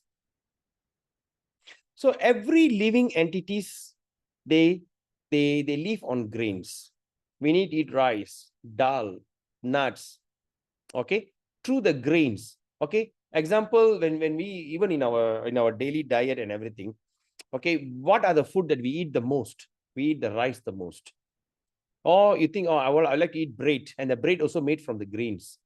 Like some says, I don't eat rice, I eat chapati, and that also made from the grains. Okay, so that is that main food that we eat. The vegetables and all the others are just like, it's not that much, but the main food is grains. Okay, and where the grain is made from? The grain made from rain. And when if there's no rain, of course we can't get the grain. Okay, so where the rain comes from? The rain is produced by performance of yagya or sacrifice. Okay, and what is the sacrifice? Is the gratitude. So in order to perform the sacrifice or the yagya, it is also born from this prescribed duty. That means even when you want to do this kind of sacrifice, you need to have money. Okay, so why we need money? So we need to call a priest. We have to do this fire sacrifice. We have to pay him. We have to get the ingredients for the sacrifice like ghee and all these things. So it has to be born. So where you get this money from? When you do your job. If you don't do your job, you will never have money. So you can never do sacrifice. If you don't do sacrifice, you don't pleases the devas, and you don't get enough grains, and you don't get enough food grains. So this is the cycle of this. Okay. Then, but if you don't do sacrifice, example, if you don't do sacrifice, how does that mean? Evang pravartitam chakram nanu vartayatitayah agayur indriyaramo mogang partha sajivati. My dear Arjuna, one who does not follow in the human life, that means in human life, the cycle of sacrifice, chakra means the circle, chakra, right? So if one who does not follow the cycle of sacrifice, thus established in the Vedas, which was established in the Vedas, certainly leads a life full of sin. Living only for the satisfaction of the senses, such a person lives in vain. Example, when a person who do not perform sacrifice. Sacrifice means what? Tyaga. Tyaga, that means whatever things that you have, you're offering it back to others. Okay, so here it's suggested that we offer back to the devas. Okay, but if you don't do that, all the money that you earn, you just keep it to yourself. All that thing. So that means these are the things we call sinful life. They call misers. They don't sacrifice. Okay, okay, this is my money, so I keep for myself. I keep it, I save it for my family members. I don't care about others. I don't do charity. I don't give, I don't help people. Okay. So I perform this thing. So through that, what happened, this person will go further. Okay, this person will go further and try and engage in all sense gratification. So when you earn the money, where are you going to spend the money? So I spend the money by eating cows, eating meat. All right, I said I spend the money by going to that place for sense gratification like pubs and all these things. So you have to somehow or other spend your money. But if you're going to spend your money in sacrifice or for charity, all right, it creates a beautiful environment. But if not, the another place that you're going to use it, that money for sacrifice, is the place for sense gratification, a place that you're going to enjoy the money. Yes, Siling Mataji? But I will wait until the end. Until the end of? Let you finish first. Oh, okay. Okay, so that's the thing. So now you got your glasses, now you start to ask question. Good. So anyway, so that's the thing. So when a person who doesn't have the thought of charity, these are the person will have the thought of spending the money for his own happiness. I work so hard and I get so much of money. I'm having good life, right? I have nice, sophisticated car. I got a sophisticated house. So these are the sense gratification. So what Krishna says here, so they lead a life full of sin. So such a living person, they only lives in vain. Lives in vain means what? His whole life is wasted. All right. Okay. So you have a question now, Siling Mataji? Yeah, let me ask now maybe. Yeah. It's about like in Chinese family we have Angkong, right? So we have like the first day and the 15th day will like my parents, they will buy Angkong. Like the how to say Guan Yin, you know? What is it? Guanin? The demigods. We are praying to the demigods. Okay, right? okay. We're praying to Right. the demigods on the first day and the 15 days of every month. Okay, That understand. is also a yatya. That is also a sacrifice. Consider a sacrifice lah. Correct? Okay, but no, you're That is praying. better. I mean, is that also consider a good spending of money compared to if you spend it on sense gratification? Yeah. Yes, that's for sure, because the money that you're spending on the first day, on the 15th day, or like example, it somewhere falls during the dark moon and the full moon, yes or not? During the dark moon or full moon, or we call it Amavasya and Purnima. Okay, so during that time you are fasting, and sometimes they will become a vegetarian, and they do lot of sacrifice, like they give a free rice, grains, yes or not? Yes. Yeah, of course, definitely. That is also a sacrifice. See, anything that you do for social, anything that you do for back to people, it is considered charity and sacrifice. Yes. Then how about like during the Chinese New Year on the 9th day of Chinese? Yeah, that's the thing. As long as you are sacrificing your money for others, it's considered sacrifice. Well, Yes, you are breaking, I think. I can't hear you. Yeah, say it again. Can you hear my question just now? No, I'm saying didn't. like in Penang on the 9th day of Chinese New Year, we'll pray to Lord this one Indra, okay. demigods. Yeah. Angkong, we say Pai Angkong. A very big celebration in Penang. All right. I'm not sure. So that is also a sacrifice, right? Definitely. Mhm. Say, like, for instance, the Indians worship Pongal. On the month of January, February, there's a time they celebrate this thing Pongal. They put that what they call the what do you call it? Um, they put this sugar cane. They tie the sugar cane and they use the pot of milk. They boil the milk and they cook the quick what they call sweet rice. They do it outside. Okay, that is also a sacrifice because we are showing gratitude to the sun, the air, the fire, Lord Indra for providing that grains, rain, and everything is also considered sacrifice. Yes. So my next question is the purpose of Lord Krishna saying this to Arjuna. This part at this stage.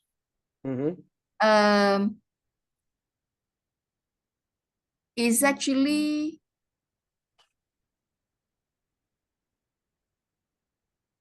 an introduction, or how would it's like leading him to a higher and higher and higher stage. Correct. Because is your sacrifice is right or wrong? We will study in chapter 17. Okay. Now the question you asked, the answer will be answered in chapter 17. But now he's saying about a karma yoga, that he says that you'd work without expectation.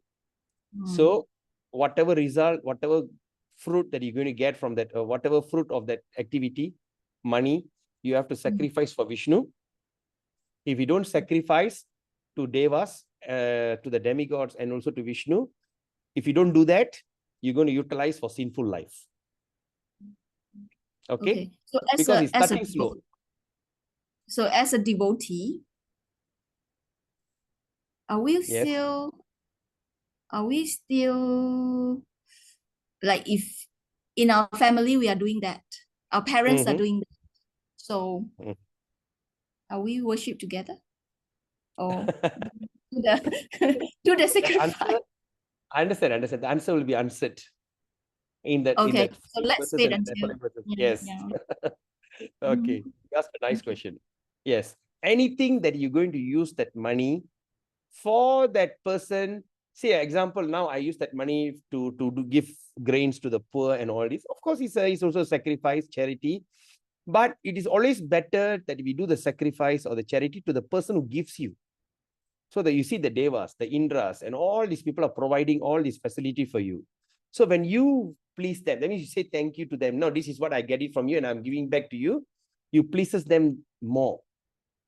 Okay, so of course there's a division. Of course, but if you don't do that, you're only going to utilize the money in this kind of sinful manner. Okay, so now let's look at this 3.20. Karmenaiva hi sangshiddhim ashtajana kadayaha lokasangraham evapi sampashyan kartum arhasi. So he says kings like King Janaka. Janaka is who? He's the father-in-law of Lord Ram. Okay, Janaka's daughter is Janaki, who is Sita Devi. Okay, so what happened to the king? Attained perfection solely by performance of prescribed duty. That means he performed his duty perfectly. And by that, he attained perfection. Okay, therefore, just for the sake of educating the people in general, Krishna is telling Arjuna, just for the sake of educating people in general, you should perform your work. That means what? You should fight the war. Just to teach the people in general, you should fight the war. Okay, because if you don't, what happened? Okay, yat acharati shretas tat evat tarojana sayat paramanam gurute lokastat anuvartate. It says, whatever action a great man perform, common men follow. And whatever standard that he sets by exemplary act, the world pursue. So it says, you are a great warrior and everything. So you must understand whatever things that great men perform, the common man will follow, right? And whatever standard is set, the whole world pursue. So we have to be very responsible. Okay. Sometimes they say to be successful is not tough. It's not actually very hard to be a successful person. It is not very hard to be a millionaire actually. But the most toughest part is to maintain it, maintain that success, maintain that $1 million, whatever, millionaire, being a millionaire, maintain that. All right. So to be a leader also is it's not a tough thing, but to maintain that leadership. So what does that maintaining the leadership means? That means once we become adult, when we become older, and we become more and more successful, we become a leader of the society and everything, we must remember that we have to set a standard. Okay, because we know people are looking at us, and whatever mistake that we have done, or what they can take it as an example. Okay, since you do it. So why Krishna is telling this to Arjuna? If you are not going to fight the war, you run away. In the future, people think that is normal. If you go to the war, you see someone that your loved one there, or you go to the war, you think you can never fight, you can never win the war. So what do? You chabud lari, you run away. So this is the thing. So that's why Krishna is telling Arjuna, whatever action great men perform, common men follow. And whatever standard that is set, okay, by exemplary act, that means through his action, the whole world pursue. So it's very important. Then after that, Krishna says, Name partasti kartavyam trishu lokeshu kinchana nanavaptam avaptavyam varta evacha karmani. He says, oh son of Pritha, there is no work prescribed for me. So Krishna is saying that he doesn't have any prescribed duty within the 3 planetary system. And what is the 3 planetary system? We will discuss in our following class. So there is no work prescribed for me within this 3 planetary system. Nor am I in want of anything. That means he say, I don't need anything. Nor have I need to obtain anything. So I didn't I need to get something for me.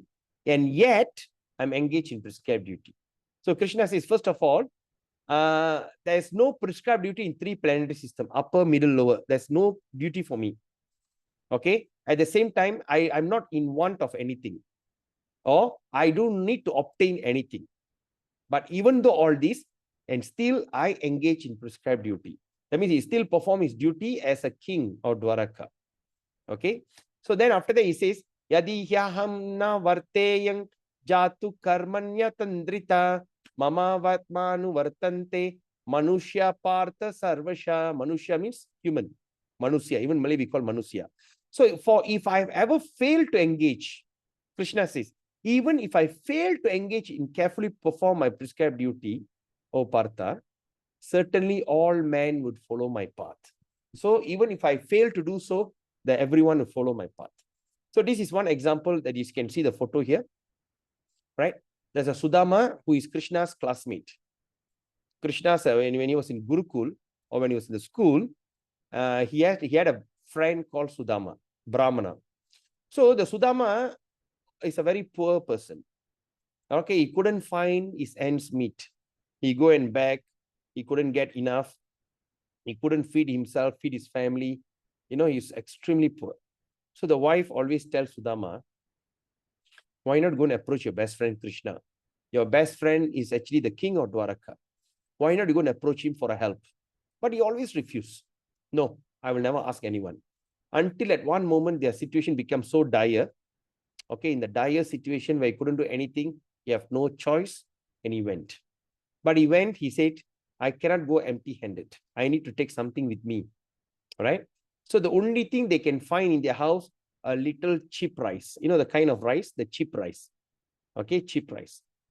CHIP, RICE, cheap. Okay, it's a chipped rice. So he took that a little cheap rice, which is only the handful. Only that he has with him. He don't have anything. And he tied on his dhoti and he went. And after a long travel, he went to the kingdom and he told the guard, the security guard, he told, please tell Krishna, his classmate Sudama is here. Okay, please tell Krishna, Sudama. Okay. And the guard says, what? You look like a beggar and you're telling that he's your classmate? Yes, go and tell him. You don't ask a lot of questions. So he went and told, dear Krishna, there's one guy outside there. Yes, then he's, who is he? No, there's a guy, he said he looked like a beggar, Say, yeah, who is he? His name is Sudama. He said he's your classmate. What? My friend Sudama is here? Immediately Krishna ran out from his palace, come to the front gate, and gave him a hug and just brought him with so much of respect. He brought him into his palace. After he brought him into the palace, he gave him a very nice, comfortable seat. Okay. Then after he seated him, he washed his leg. Who? Krishna washed his leg. Because he's setting an example how we should worship a Brahmana. So he started to wash his leg. After he washed his leg, all right, then after that, he gave him some sweet to eat and everything. Then when he asked, how are you? How's everything? And while he was asking, then Krishna told Sudama, he said, did you come empty-handed to see me, my dear friend? Do you know when you want to go and see someone, you need to bring something? You came with empty-handed? Then Sudama says, well, no.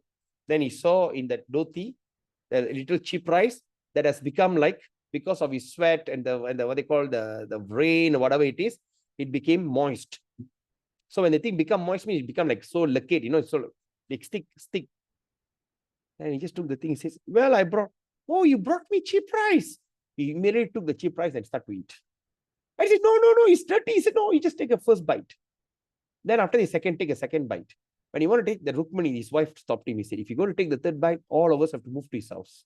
So anyway, there's a long story in Srimad Bhagavatam. So what it says here, so Krishna has showed an example how you should worship a Brahmana. So now the question is, what does Brahmana means? Is this Brahmana by birth or by qualification? Nowadays, in current modern society, we have created this thing called the caste system. The caste system was created by the British to divide and rule India. Because they know they couldn't penetrate India in so many ways. The only way they can go into India by breaking their tradition. So they start to create this kind of division, the caste system, untouchable and all. There's no such thing actually. Okay. So this is the what? So the caste system, it is not by birth. Okay. Oh, I born into a Brahmana family, therefore I'm a Brahmana. I'm born into a Chettiar family, so I'm a Chettiar. No such thing. It is by qualification. If you are qualified, when the spiritual master gives you the grant of being a Brahmana, you are the Brahmana. Not by birth. Oh, I born into this family, so therefore I'm a Brahmana. It is bogus. So this is what what they call the atheist of India, South India. All right, like Ambedkar. Okay, like this Periyar. And all these people are tarnishing and want to destroy the Vedic Dharma, saying that this is caste system.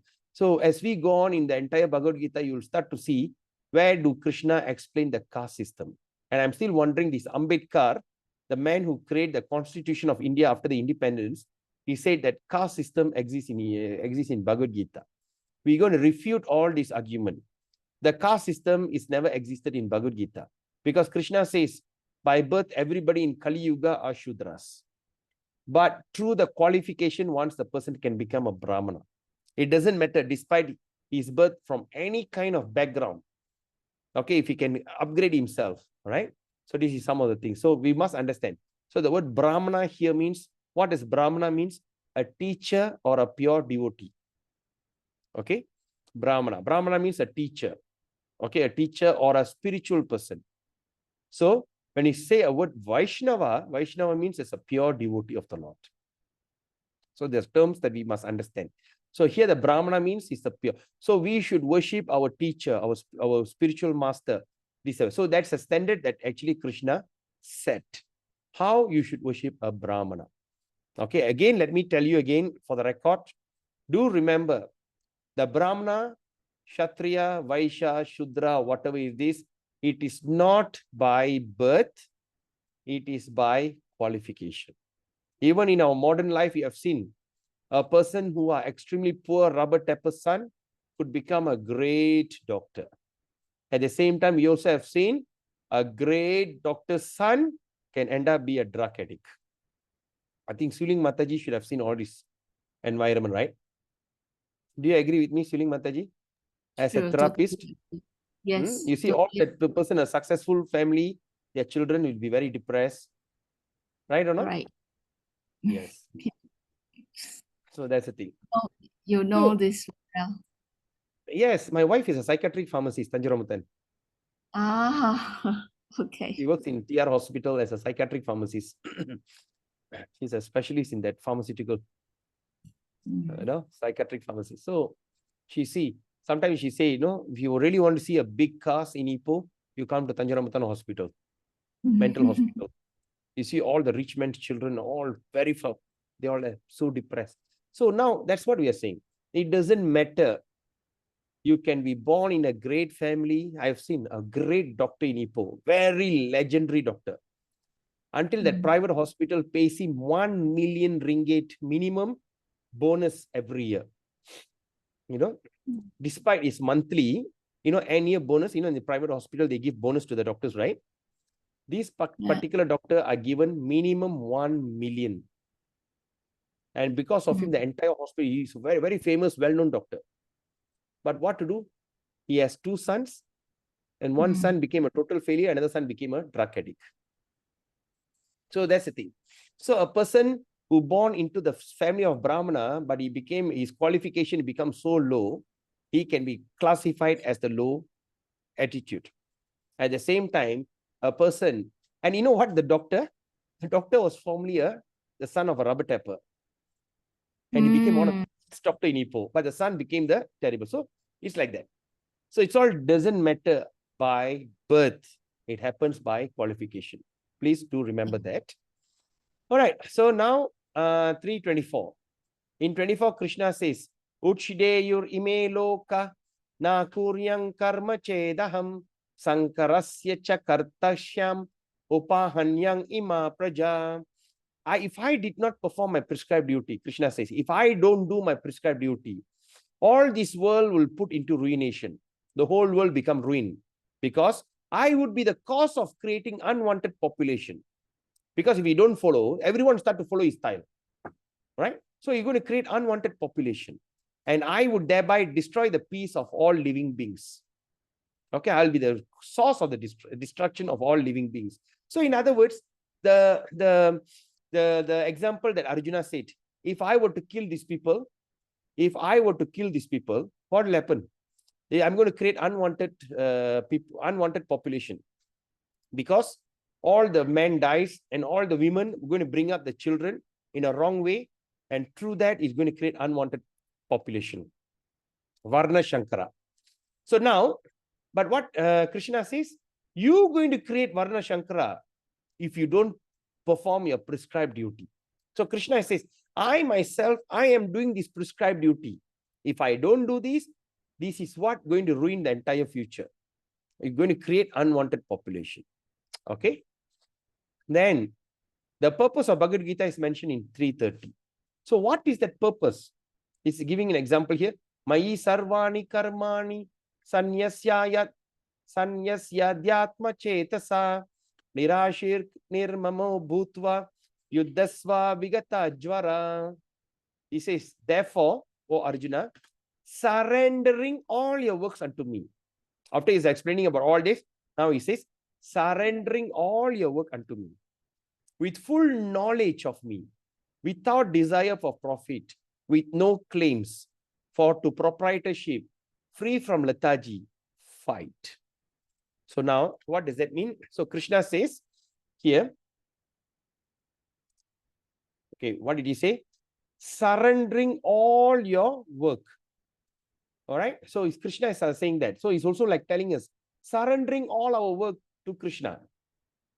So how we surrender the work? With full knowledge, not in ignorance. That means I know I'm offering everything. That means I'm surrendering all my work, everything to Krishna, to the Lord.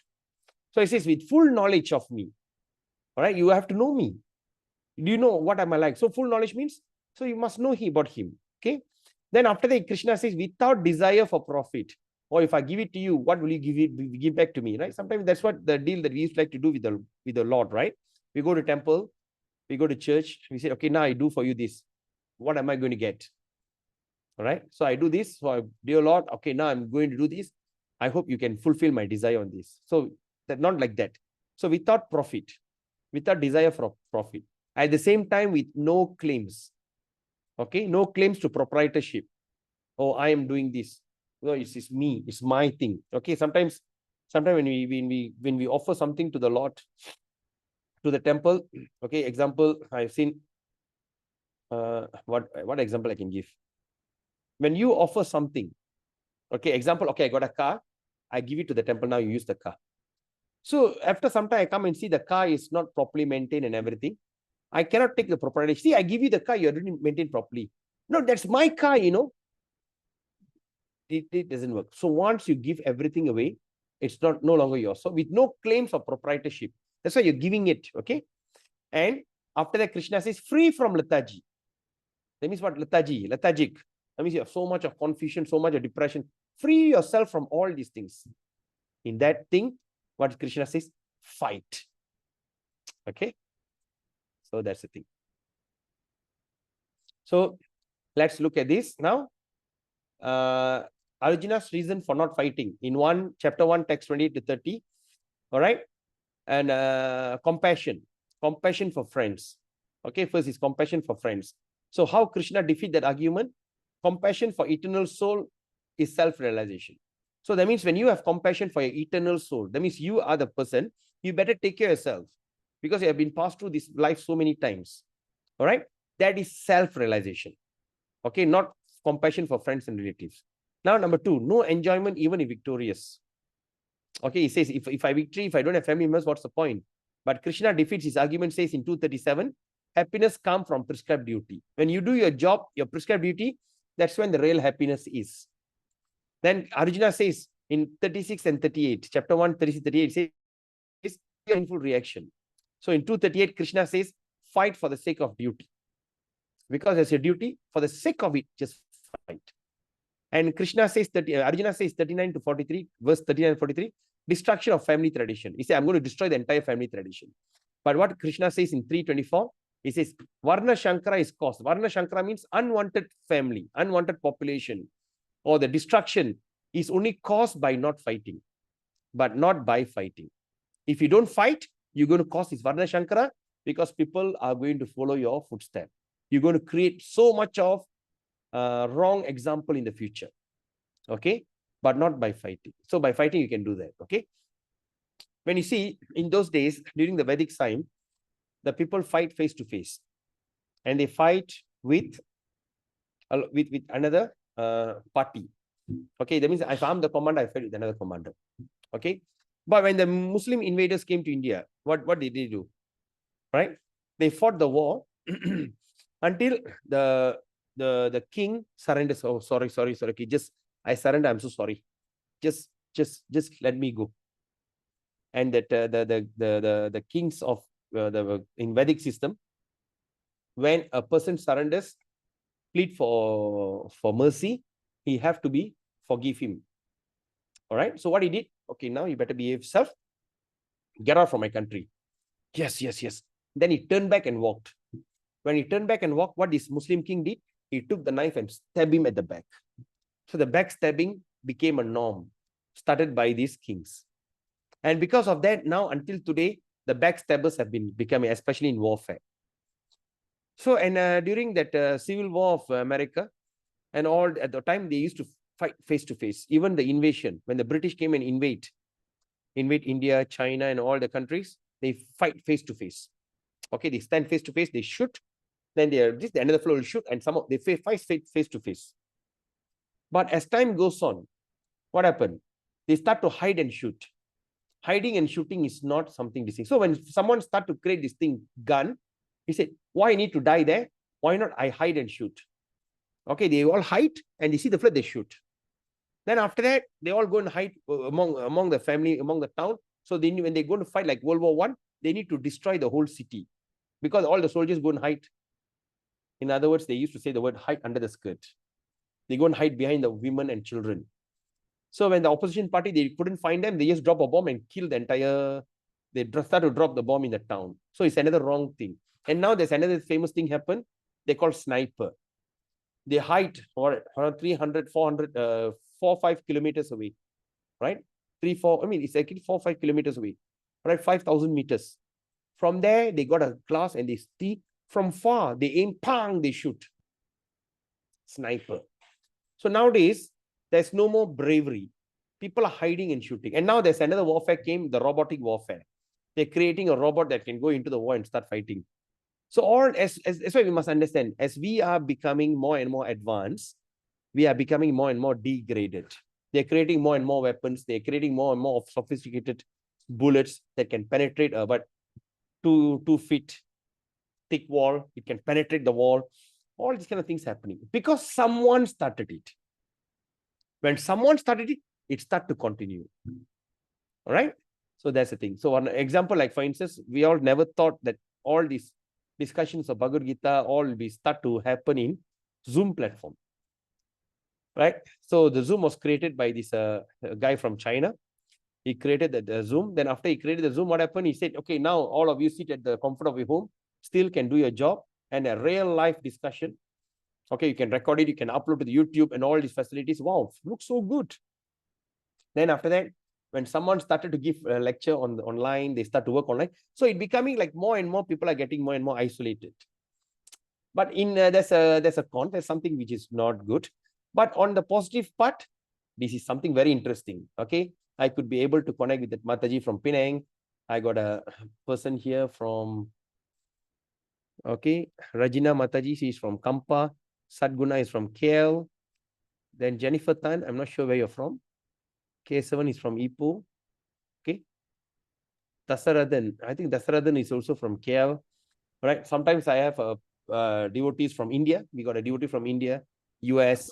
So all these people have subscribed. So we can connect to all over the world in real time. So that is an advantage. Okay. Anyway, what is this advantage? We will study as we go on in Bhagavad Gita. So take the formula, commitment RDC formula. Okay. Read Bhagavad Gita daily. As you know, reading Bhagavad Gita can purify your existence. So today we have discussed the summary of chapter 3. So please, I hope that you all sit and study your chapter 3. Okay. Then distribute Bhagavad Gita, because Bhagavad Gita is word of wisdom.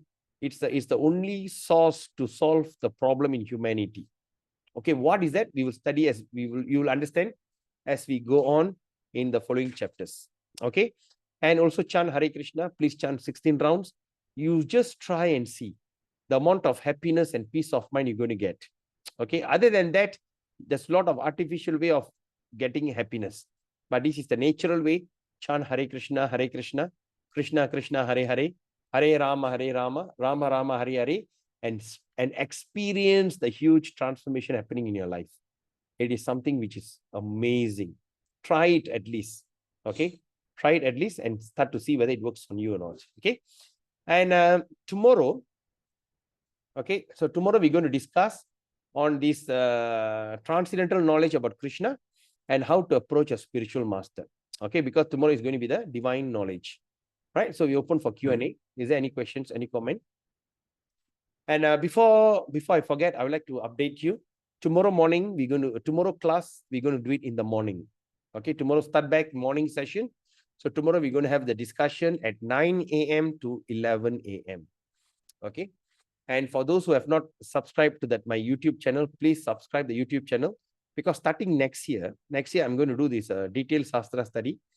It's going to be like a 3-4 years program where we're going to do studies about, first we're going to start with Ishopanishad, Nectar of Instruction, Bhagavad Gita, Srimad Bhagavatam, a Nectar of Devotion, Srimad Bhagavatam, and also Chaitanya Charita. It's going to take something like 4 to 5 years. Every day we're going to take around 10 verses, every day, Monday to Friday. Okay, it's going to be a fantastic detailed studies. So because we thought once and for all, let me sit and get it done. If not, we may have a lot of things, later, this and that. So if you subscribe to the channel, so once the video is loaded, you can immediately find that thing. Even you can use it for if you plan to do Bhakti Sastri exam, okay, Bhakti Sastri, so you can utilize that as a reference, okay? Because we say, okay, now I'm going to speak on chapter 1 to chapter 10, the summary. So we're going to go into detail, not like this, more detail, right? So every day we're going to say, so you just go to the YouTube channel, just click that. So you can, while you're studying, you can refer to that. Okay, it's just like a study and discussion. Okay, don't miss it. And also, please do me a favor by like that video. If you think the video is good, just like it, because if you like it, it seems I get some benefits. Okay, I'm not sure. They were saying that, you may get benefit, you get more airtime. So by that, you can have a more exposure and preaching opportunity. So do me that favor, right? So any questions before we end the session?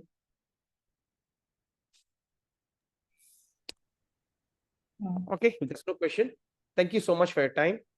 Oh, it's already 9:30, Krishna. Yes, you're correct. We just finished on time. Yes. 7:30, 9:30, right? Okay. Okay. So if there's no question, we end the session now. Thank you so much for your time. And tomorrow we're going to discuss chapter 4. It is still not late to invite your friends over. You can share the Zoom link. So tell them to come and join over and start to have a first-hand experience. And it's always better to go live classes. Okay. Then, okay. So if you like this class, just put a comment, or you can even comment in the YouTube channel. Okay. So with that, thank you so much. Vancha kalpatarubhyascha kripa sindhubhyacha Paditanam Pavinibhyo Vaishnavebhayo Namo Namah. Hare Krishna. Have a beautiful week ahead. Hari Bol.